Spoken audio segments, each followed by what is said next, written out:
Homeowners, it's not a question of if, but when the next hurricane will come. No matter what Florida weather has in store, Storm Smart has products that protect every opening of your home while improving the look, feel, and function. From durable aluminum shutters, high-impact windows and doors, to our innovative storm catcher screens, products that enhance the beauty of your home and keep your family safe. Because smart is complete hurricane protection, and smart is peace of mind. Call Storm Smart today for your free in-home consultation. When your power goes out, remember just how inconvenient your life can be. No lights, no refrigeration, no heating or cooling, no electronics. But with the Generac Home Standby Generator, you'll have power when you need it. Our Generac generators automatically provide backup power after sensing a power outage, so your life goes on uninterrupted. Get a free 10-year warranty with the purchase of any air-cooled generator. Call Generac Generators today. Generac Generators. Life is primitive without power. Got some clouds out there, even a couple of sprinkles as another front rolls through the area. Most of us wake up to sunshine and then very warm temperatures in the afternoon. Temperatures, they're going up and they're staying up. Really nice forecast, especially if you're planning on going to the beach or the pool. Rain chances very slim. Another beautiful day in store. It's going to bring us a very high chance of storms. Isolated showers across the area. Mother Nature likes to remind us that it isn't set by a calendar. We're always on it for you just in case things begin to pop. Streaming from the ABC Action Weather Center in Studio A. This is Dennis Phillips Live. Sponsored by Storm Smart. Protect every opening of your home with Storm Smart. And by Generac Generators. Life is primitive without power. How you doing, everybody? It is a Wednesday night edition of DPL Plus. Here with Kyle Berger. I'm here, and I feel official this time. My first time ever wearing the and that's 7. OG. That is the actual original logo. Here, take a close-up view. Don't freak out. Take a close-up. There you go. That is the original hoodie, the original logo. We've had like 2 or 3 different logos since then, but and we'll probably have another one coming up very shortly as well. So don't freak out unless you're freaking out. We're fine. You rarely freak out. I don't, and I'm hoping that Bolts fans will be the same way. No freaking out tomorrow. Yeah. So we got a lot of stuff to talk about here.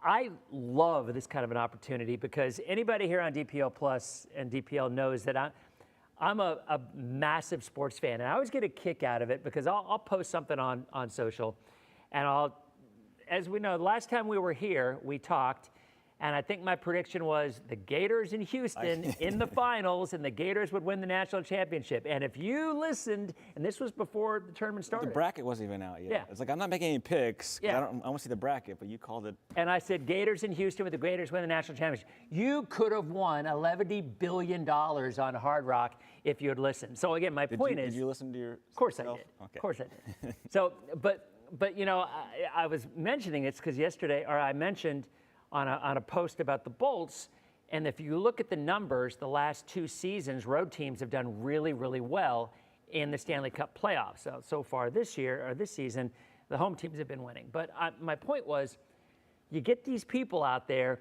and there's a lot of people who are passionate about sports. I mean, this is your livelihood. You know a ton about it. But there's a lot of people out there who think they are experts because they're fans. We're all experts because we all follow our teams really closely, right? And Kyle noted I've always been a big baseball guy. I know more about baseball and hockey than maybe the NBA. But sorry, I was trying to pull up the Facebook to read some messages, and I got well, yeah, we got a message here. But again, the point is, look, we all have a passion for it, and we can talk about this stuff. You gotta share it? I gotta turn this down. There we go. I'm way out of here. Okay. So we want to hear what you guys are thinking. But my point is, look, the line on this series opened at a pick'em, which kind of surprised me because I kind of figured the Bolts, being the higher seed and having been hotter going into the playoffs, would have been the favorite. But you brought up a really good point. Why the last 4 weeks? There's a couple things. So they only finished 2 points better than the Panthers in the standings. So it's pretty even. In the season series, they went 2 wins and 2 wins for both teams. So they're basically even. They play a similar style. And then the big thing you were mentioning, Matthew Tkachuk, the star player for the Panthers, he had a groin injury, which he suffered in the Four Nations tournament. in the same game that he got in the fight with Brandon Hagel, by the way. They got that rivalry there. So he missed the last 25 games. And with that going on long-term IR, which means in hockey, it doesn't count towards the salary cap. So you have extra money that you can sign players at the trade deadline, which is what the Panthers did. They signed 4 really good players that they had that extra salary to wiggle room with. It's similar to what the Bolts did with Nikita Kucherov back in 2021. And there were some hockey purists, I guess I would say, who weren't real happy with the way playing the way they did it. Yeah, and then that's when the T-shirt went viral, the $19 million over the cap shirt. Yep. Because they were trying to rub it in the face of everybody else that disagreed with how they operated. But it's within the rules. The Panthers are doing it, and they signed Seth Jones, Brad Marchand. Those are 2 really good players. Yeah, they are. So anyway, but my point being is, you'll post something, and then I always get, and it happened today, you'll get one person say, stick to weather, don't talk about sports. Well, of course, I will immediately ban. Hold on, you take this. I got to get my band buzzer. Okay. Somebody actually asked about that as well. So we have some comments here. Okay, Julie Edwards-Hyde, hockey. Dennis is my favorite sportscaster. No offense, Kyle. Come on. What is this? Speaking of sportscasters, too, congratulations to Kyle. You just won, what was it, Best Sportscaster in Florida? Yeah, Best Sportscaster in Florida for the... Awesome. Congratulations. Thank you. So anyway, this is what I did. So the guy's like, stay or whatever. So I banned them, and Boston up by 2 after 1. I was telling you about that. So I just figured the Magic would play them tough first quarter because Tatum's out, and you lose your number 1 scorer. It might take Boston a little bit home or not. You might take them a little bit longer to get going, and you figure it'd be a low-scoring game or a low-scoring quarter. You lose Jason Tatum, and sure enough, it would be the Magic in the under first quarter. Anyway, Caps game, no score against Montreal. We just got sports going on all around this place, but again, my point being is, look, everybody's passionate. If you're a sports fan, you're passionate, and a lot of times it's about your team, and Bucs fans are really passionate Especially as well. with social media how it is now, there's more passion coming out from anybody, and they can talk to their favorite player, trash talk your favorite player, which is sometimes bad. Complain about betting and fantasy football to your favorite player. Oh, did I tell you the story about the Phillies game? Oh, this is awesome. These guys know. This is great. So I was at one of the last exhibition games. The Phillies were playing the Yankees? They were playing the Yankees. In Clearwater. Yeah, no, it was in Clearwater. Yeah, you're right, in Clearwater. They're playing the Yankees. So starting pitcher for Phil's was just getting lit up. And successful pitcher, by the way, been around since 2015, was getting absolutely lit up. Well, I think people, you're very aware, you're familiar with that obnoxious fan in the stands. Now, the Rays used to have one, it was a heckler that was up right on the front of the second row, the mezzanine, and was known for being a heckler. This woman was not really a heckler. She was just the loudest person I've ever seen at a game, and every thought that crossed her mind, she blurted out. And I'm literally right in front of her. So, and we're about 7 rows from the field. So all the Phil's players could hear her, and most of them she was talking, complimenting on, how great their booty looked or whatever, right? Those baseball pants. Yes. So anyway, this was just going on the entire time, and her mouth was kind of foul, and I really had to fight from not saying anything because my daughter, Ryan, my 10-year-old, was there, and I didn't. But so anyway, finally, the pitcher gets yanked after being lit up, and she had just been trash talking him for the longest time. So this guy who's on the 3rd row of seats stood up, walked back toward us, and just went after this woman. Well, he was the brother of the starting pitcher for the Phils, and I mean, and I'm literally sitting there. You've got him here, you've got her there, you've got me in the middle, and they're just going back and forth. And I'm like, and of course Ryan, my daughter, she's like, she's loving it. She loved the drama. Record it? She always should have. Darn, I didn't even think about that. But no, we didn't record it. But again, point being, fans can be really passionate, and you know what? I think it's great that everybody. I grew up a Caps fan. Look, I'm gonna admit it. I grew up in D.C. I grew up in Fairfax, Virginia. So I have been a Caps fan since they started in 1975 because I lived there at the time. And when I moved to, I think a lot of us do this, when you move to the Bay Area, your alliance, your allegiance, I guess, kind of changes a little bit, but you still have that soft spot for your team. That's me. Like me, Atlanta, I'm a huge Braves fan.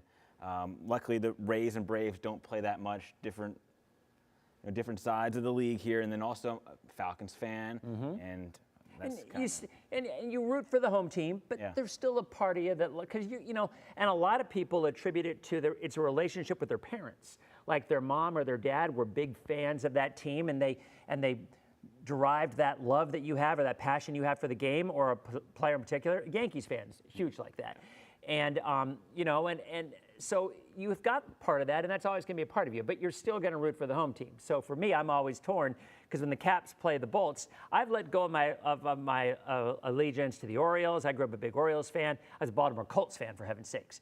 I'll still never use Mayflower Moving Company because they're the moving company that moved the Colts from Baltimore on that snowy night to Indianapolis. So I will never ever use Mayflower because of that. So I mean that's the extent of my loyalty. But at the end of the day, we all have that passion, and it just makes me laugh where you get people on social and you're like, oh, what do you know? What do I know? I probably know more about sports than you've forgotten because not only am I a massive fan, but I follow for personal reasons as well, regardless of whether it's a Hard Rock or not. And what we do, fans are what makes the sport fun. All the trash talking, but when people attack us for our opinions, I guess, you kind of let it go. You try to. Yeah. I don't let it go. Unless they really get you with something. That's why I have the band buzzer. I don't let it go. I should, but I don't because I think it's because I take it personally. Like, stick to weather. And you guys know this. When those words show up on my Facebook page, it's an immediate lifetime ban. That's the one thing because first of all, it's my page and I can talk about whatever the heck I want to talk about. But second of all, why? That's what sports is, right? We talk about what we know, and Joel's on here, I noticed. Joel's a big sports fan as well. And, we're not expertly trained, or we don't have but very few people have a formal education in sports, but we do know it because we grew up with the passion for these things. And, and football is one of those things as well, and we're talking the NFL draft because that starts tomorrow. Now I'm going to go ahead and take this graphic that we have here on ESPN. Why don't you take it and kind of give a little bit of an update what's going on with the NFL draft? Well, tomorrow's NFL draft, 8 o'clock right here on your ABC Action News station. Yeah, which means I'll be here till midnight tomorrow at least. I'll be at the Lightning game tomorrow. Kevin Lewis has got draft coverage for us tomorrow at the Bucs facility. Yeah, so the Titans are number one. They got the number one pick in the draft tomorrow. Probably Cam Ward. That's what everyone's thinking, the quarterback from Miami. And when you talk quarterbacks, the other popular one is Shedeur Sanders, Deion's kid.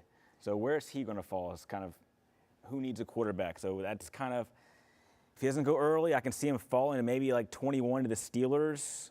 Yeah, there's been talk about the Steelers, but you know what I heard recently? I just heard it today. I was driving in and I listened to this. It's a radio station. It's called VSiN, Vegas Sports Information Network, and they've got some really savvy people on there.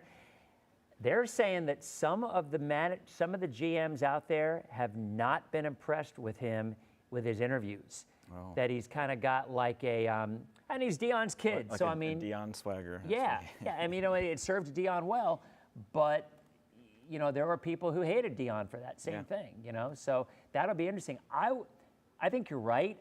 I think the Steelers are an interesting fit, but I'll tell you, I would not be shocked if he dropped to the second round. I wouldn't. Anyway, what else you got? Jackson Dart's another quarterback that could go. If there's three quarterbacks, Jackson Dart, Shedeur Sanders, and Cam Ward. Maybe there's a lot of hype with Shedeur in the Steelers. Maybe the Steelers are just hyping him up so someone else will trade with them and give the Steelers a better pick or more picks. There's all kinds of smoke screens during Talk a little bit about that because I find that fascinating. Yeah, so no one knows what anyone's draft board looks like. I mean, the Bucs, they need a lot of help on defense, edge rusher, cornerback, maybe they go wide receiver. But they could be saying, we really like Chris Braswell, our second-round pick from last year. Maybe they're saying that to throw people off that they're not going to take an edge rusher or someone who can rush the quarterback. There's all kinds of things that they want to get on the media to throw other teams off or make them trade up or try to trade in front of a team.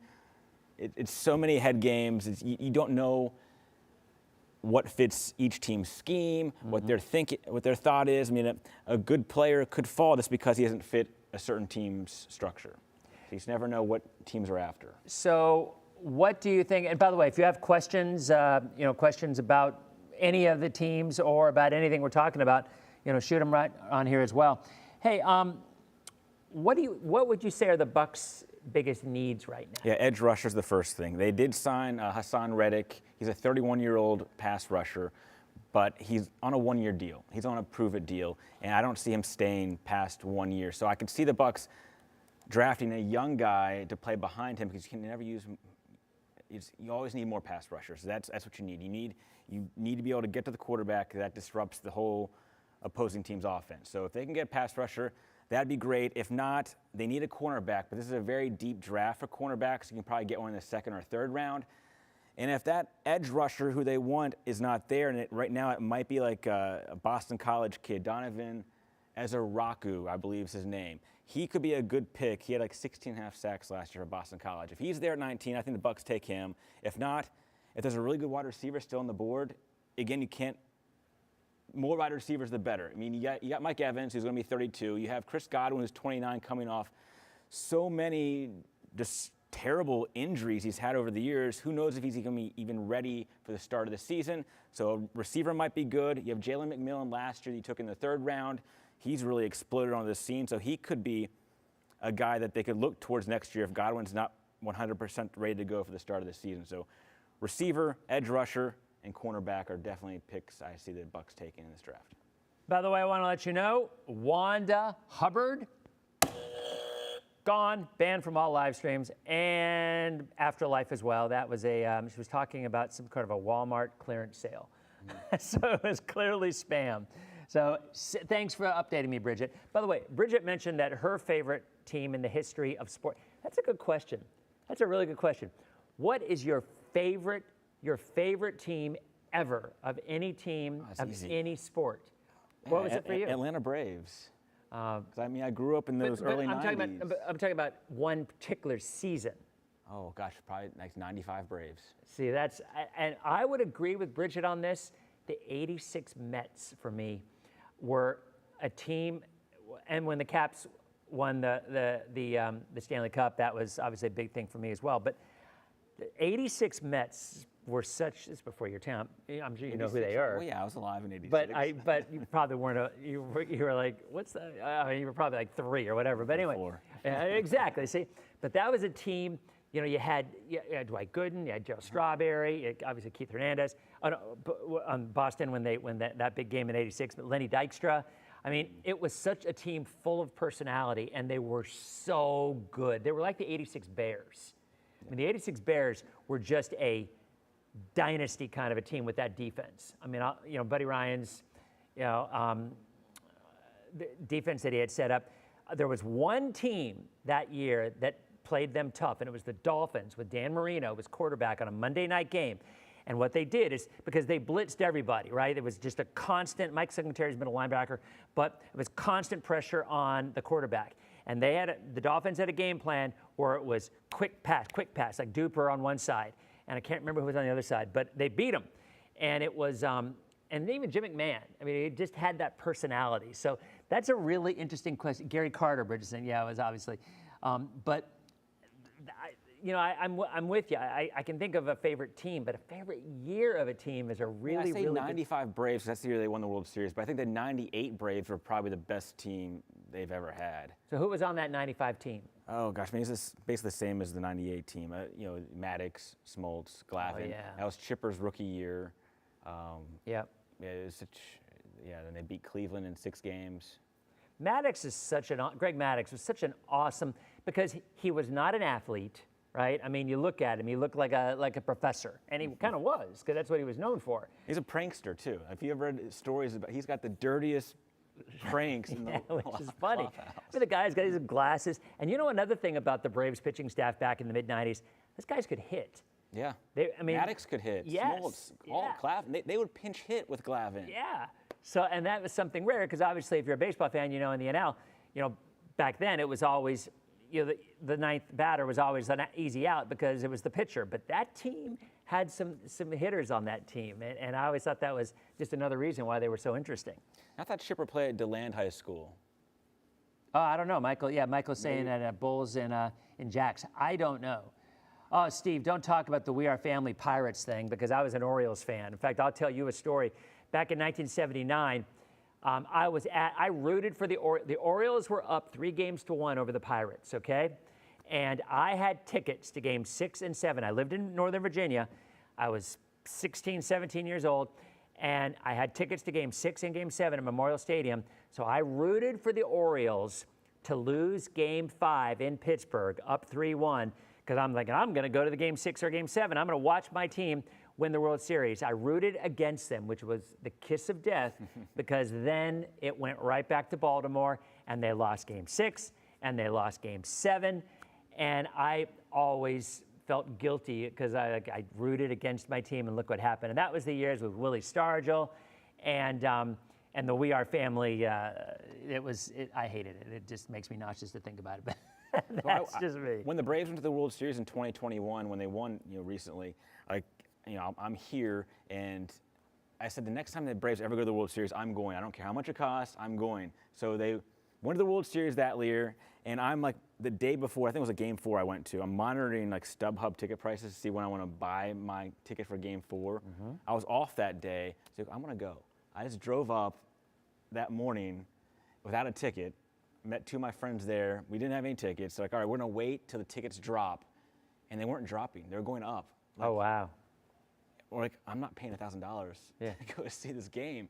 And I don't know, half an hour before the first pitch, we went to the box office at the stadium and said, hey, do you guys have any tickets left? Because I'm not paying $1,000 on StubHub. And I guess when tickets get caught up on like Ticketmaster in someone's, I don't know what they call it, in their checkout, and they don't buy them, they go back to For sale? For sale. And there's only 3 left for that game, and it's 3 of us.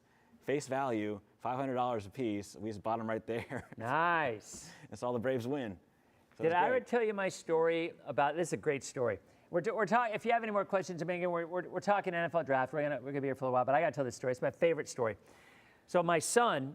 So in 2004, when the Bolts won the Stanley Cup, right? I called in every favor I could think of to try to find tickets throughout that playoff run, and ended up sitting next to Pavel Kabina's parents on Game 5. In the Stanley Cup final, which the Bolts lost, right? So the Bolts lost that game, and they went back to Calgary, and they were down 3-2, all right? So I went on eBay.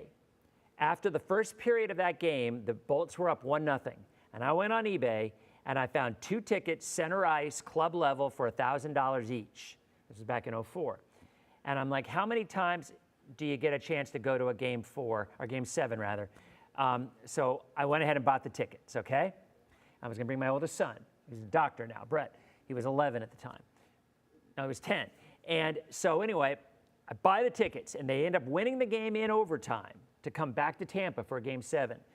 The guy shows up. We're broadcasting at the Ice Palace. We were broadcasting because it was an ABC telecast game. So it was 1,000 degrees. It was really super hot, and we were broadcasting. And this guy shows up with the tickets, right? And he was a broker. And he was bringing his tickets to everybody. And he came over and he brought me my 2 tickets. And he said, all right, here are your 2 tickets. I'll buy them back right now from you for $3,000 each. Because he could resell them for more because they were going, it was a Game 7, right? So I've got my 10-year-old son there, Brett. And I go, Brett, all right, here's your choice. You can either go to this game, or I will take this money that we're going to make and buy you a big screen TV for your room. And back in 2004, there were not a lot of 10-year-old kids who had a big screen TV in their room, right? So I'm expecting him, he's going to take the TV and I'm going to watch the game on TV or whatever. He looks at me and he goes, Dad, I want to go to Game 7. So we kept the tickets and we went to Game. That is my proudest moment of my son, who's now a doctor in New Orleans, because I don't know of many 10-year-olds back then. It's the same as saying, I'll buy you a PS5 these days. So you got $6,000. Well, no. $3,000 for. We went to the game. No, but if you it would have been $6,000. Okay. and we spent $2,000. So I would have made $4,000. But let me tell you, that is a moment. How many times in your life will you ever get to go to a Game 7 and watch the home team win the Game 7 for their first championship ever? He will, that big screen TV would have been broken from a baseball in it probably in 6 months. He will remember, as will I. I mean, I get teary-eyed thinking about it because that's one of those father-son memories that you will always have. And I think that's what sports does. I mean, it brings families, sometimes tears family apart too, no less. But it brings them together, and that was kind of the moment we had right then. But anyway, so let's get back to what we're talking about. So let's talk about the Bolts. So what do you think they have to do besides win tomorrow? I mean, look, we were talking about this earlier. Vassie only faced how many shots? 16 shots. They scored 5 goals on the first 11 shots. So clearly, okay, yeah, Panthers are very efficient last night. They were 3 for 3 on the power play, and the Bolts have a top 5 power play in the league this year. So defense is what they need to work on. They got bullied last night. Like, Panthers are pushing them around. Some of those goals aren't on Vassie, but Vassie's got to come. He's the hottest goalie in the league the last few months of the season. He's got to come up with some of those saves. At the Tkachuk goal that made it, the power play goal that made it 4-1. There was nobody between Tkachuk and Vasilevsky. Tkachuk was all alone. I mean, he's going to score that goal. The first goal, Sam Bennett took the puck. It didn't even touch the ice. I don't know, it was an amazing play. So some of those were amazing plays to give the Panthers credit, but there's got to be better defense in front of Vasilevsky. And that is absolutely something they're going to have to correct. But we all know that usually, more often than not, the team that wins the Stanley Cup Finals is the team that has the hot goalie. It just happens over and over and over again. And there's times that the defense is going to let you down, and that's when your goalie has to step up. And nobody's going to bash Vassie, given he's a Hall of Famer and he's one of the best ever. But that was not one of his better moments. And you only give up 16 shots on goal. You should win if you're only giving up 16 shots. This is yeah, they exactly. all went in. That's my point. Yeah, they just all went in. Yeah. So it'll be interesting. Like I was saying before, that line was a pick-em for the series. I kind of figured the Bolts would be favored. They weren't. So Vegas, whoever, knew it was going to be a good series. So I used this example on air today. I mean, look, it's one game. I used the Lakers. I used the Lakers and the Timberwolves as an example in the NBA. Game 1, the Wolves annihilated the Lakers. They shot 70% from three-point range. They just destroyed the Lakers. Last night they played again. The Wolves had the lowest score point total they had the entire season. Look, one game doesn't necessarily have anything to do with the next. There's adjustments that are made, and I can't imagine, as good as the Panthers are, because they're really, really good, I still think the Bolts are very much in this. Yeah, I mean, Brandon Hagel, we interviewed him today. He said, the sun came up this morning. So it's a new day. You flush that game. 6-2 sounds very lopsided, but in a hockey game, different bounces, the power play, it doesn't define this series. I mean, they can come back tomorrow and they can easily get a 3-1 win. The Bolts can. And I think they will. And I think they have to, because you don't want to go down 2-0 going to Sunrise against the defending champions. This is not. I know the Bolts were down 2-0 to the New York Rangers when they went to the Cup, I guess 2-3 years ago now. But this team is better than the Rangers. Yeah, you're right. I don't think it's not a must-win, but you don't want to be down 2. You don't. And you're right. Puck luck is a thing. Yeah. I mean, that's the thing about hockey. I think more than any sport out there, there is that factor of luck that comes into play with those crazy bounces when that puck goes in different directions, and deflections for goals all the time. How many times you hear the ping off the post? Yep. I mean, a centimeter this way you got to go, that way you don't. It's a game of inches. Yeah. So I mean, I would be shocked if it doesn't go 7 or at least 6. And I think for it to do that, I think the Bolts need to win tomorrow, and I think they will. Well, what I'm worried about is the status of Anthony Cirelli. He's their best two-way player. He's a heavy hitter, and he missed the last 30 minutes of the game last night. And it's a lower body injury.